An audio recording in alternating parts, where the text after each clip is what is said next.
Kamusta po? Ito po ang bayang masining at pinagpala sa tradisyon at kultura at syempre sa mga pagkain tunay natin. Tara na! Uli natin tikman ang sarap dito sa Paite. Ngayon, nandito ako sa JJ Halo Halo dito sa ating bayan sa Paite, Laguna. At kasama ko si Miss Opel at si Ma'am Julie na sila po yung may-ari ng JJ Halo Halo. Magandang araw po. Good morning. Magandang araw. Kamusta po tayo ngayong summer? Ay, eto po, ay medyo maganda-ganda po. Tag-init po ay. Alright, so ngayon po ay balik bayan po ako. So na-excite po ako muling tikman natin yung mga masasarap na pagkain dito sa Paite. At naisip ko po yung dati kong kinakainan nung ako po high school pa, ang JJ's Halo Halo. So ngayon po, babalikan ko po sila para matikman muli ang mga pagkain na kanilang inihandog at mga special na pagkain kasama ang mag-ina na ito. So, magbibigay po sila ng konting kwento kung paano nagsimula ang JJ Halo Halo. So nagsimula ang JJ Halo Halo noong 97 to 98. Tuwing summer lang kami nagtitinda noon. So may isa lang kaming umbrella dito, pas ano lang, yung anong tawag doon, tindahan na maliit lang. As in, pang-refreshment na halo-halo lang talaga siya. So, halo-halo lang talaga? Oo, halo-halo, wala stick, lahat na refreshment na ano, snowball, na ang presyo pa noon ay, ang halo-halo namin ay 13 pesos, wala stick, ube, beans, 7, tapos ang snowball, 3 at saka 5 piso. Oh, dating presyo yun way back 20 years ago na yun? Oo, mga Okay. 2 dekada na rin. So nag-start kami noong 2002, nung meron ng mga short order, may spaghetti, palabok, mga yan. Yung mga nadya sa harap nyo, 2002 kami nag-start. So nadagdagan lang ng konting presyo, pero ganun pa din. Naging 15 pesos yung halo-halo, 15 ba or 20? 15 muna. 15 yung halo-halo. Tapos nag-start dito ng mga tigte 10. Yung mga sandwich, tsaka yung mga snacks Spaghetti natin. at saka yung palabok. Mga So, 10 pesos. ano yung mga pangunahing, sino-sino yung mga pangunahing bumibisita at kumakain dito sa kainan nyo? Ayun, Ay, mga taga-Liceo. Taga-Liceo. mga estudyante. Suking-suki. Yung mga teacher ng ibang Katabi nga po school. pala doon ng Pacho, ng Liceo de Paite. So, nandito yung mga student. Tapos, tuwing Holy Week, ayan, yung mga nagbibisita iglesia, pumupunta rito.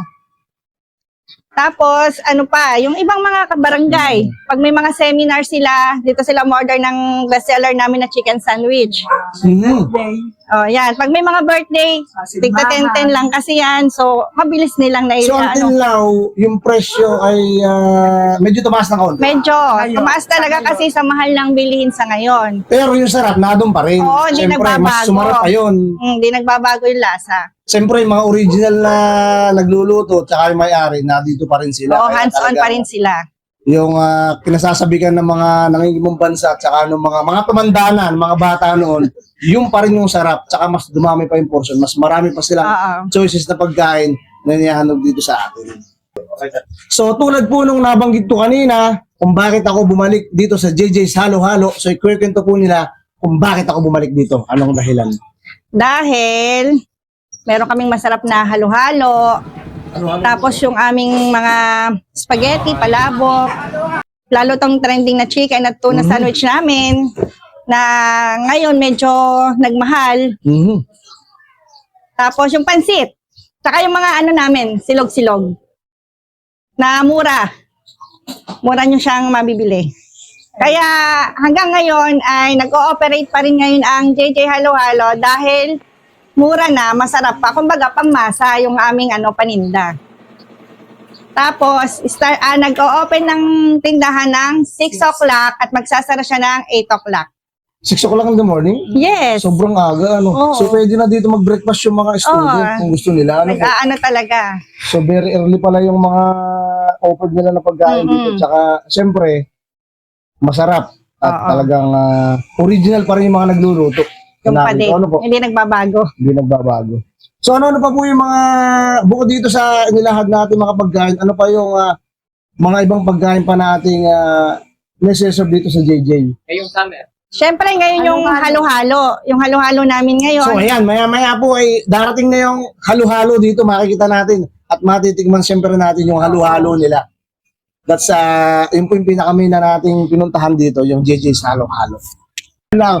So ano na po yung mga presyo natin ngayon in that moment?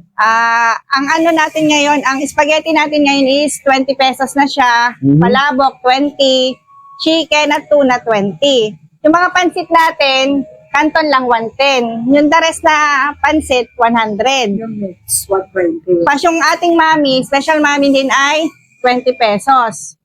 So meron din tayong mga silog. Hindi ko alam ang presyo nito. Meron tayo dito sa mga silog, meron din tayong add-ons. Merong 60, may manok ka na, pwede kang mas ano diyan. Mhm. Pipili ka. Pagka yung hotdog at saka itlog, 50 lang. Yung iba, 50. Yung iba ay 55. Pinakamataas So ay depende po 60. yun kung ano yung i-combo natin sa ano. Pwede po natin lahat ng ulam na to, pwede natin malagay sa isang ano na lang. pinggan at isang kanin lang. So busog na busog tayo. Nandun po ang sarap. Ano po? Oo. So ngayon po ay inaandar na at nire-ready na po yung pictured na pagkain natin, yung halo-halo na napakasarap. So paano po nagsimula yung JJ at yung history? Saan kinuha yung pangalan? Ay, yung pangalan na yan ay kinuha ko doon sa dalawa kong anak, si Julie at si Jomar. Ngayon, ay dati summer lang ako kung magtinda. Ay sabi ko, naiinip ako. Ay di ang ginawa ko, idinaretso ko na. Mhm. Ay hayon, ay awa ng Diyos, ay medyo naman umunlad ng konti. Ay dinaretso ko na hanggang ngayon. Naging libangan ko po ang paghahanap buhay nito. Yan po ang tumulong at nakatapos yung mga anak ko. Tulong ko sa asawa ko. Yung araw po, yung asawa ko ay nagsaipan.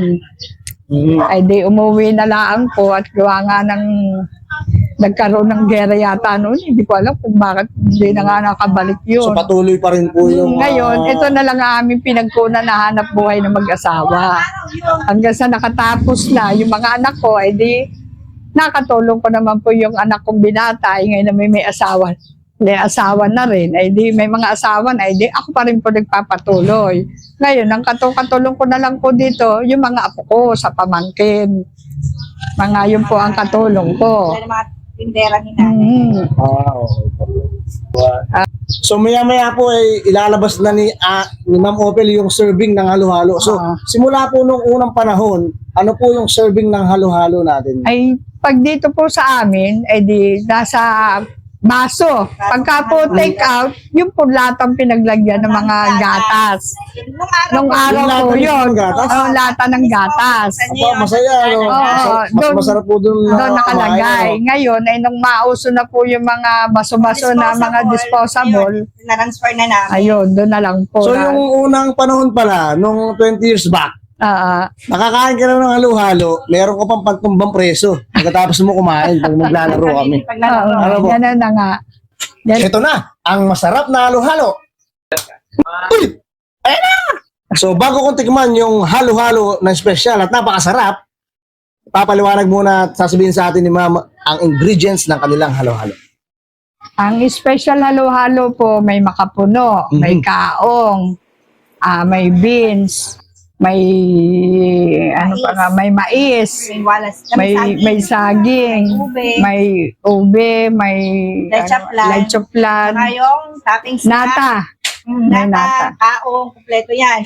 Lahat ng halok ni nanay dyan ay halos lahat ay niluluto nila. Hindi kami bumibili nung mga ano. Nung ready ingredients na nasa hindi. bote, ano? Luto lahat luto yun. lahat. Kaya talagang tiyagaan. Tiyagaan na lulutuin nila yan. Yung lechoplan nila, kanila din. So, ang ano lang namin yung ice cream. Na binibili na namin sa labas Ano yan. po.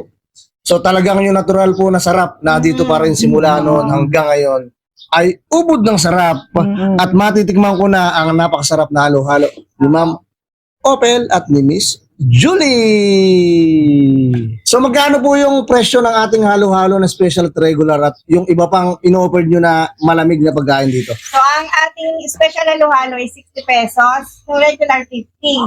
Pas yung mga wala stick, open Ay. ice. 30, 35. Parang mura, no? Oo. Pas pag gusto gusto nyo naman i-take out, add 5 pesos lang. So, hindi na sa lata, ha? Oo, hindi. Okay, hindi na po sa lata. May So, titikman ko na po ang napakasarap na halo-halo tunaw na. ng JJ's Halo-Halo. So, imbitahan po natin yung ating mga kababayan sa Paite, yung mga tagibang bayan at mga balikbayan sa Paite upang muling matikman ang sarap ng pagkain sa JJ Halo-Halo.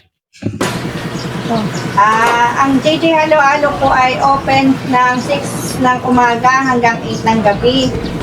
Monday to Sunday. Sa mga gusto pong pumunta at umorder, punta lang po kayo dito sa may likod ng stage ng Liceo, sa JJ Halo-Halo. Tuloy po kayo. So muli po nagpapasalamat po ako personal na muli po at nakakadaw pangpalad ko po kayong dalawa at lalo na masarap na pagkain at dito lang po to sa tikman natin ang sarap sa Paite, Laguna.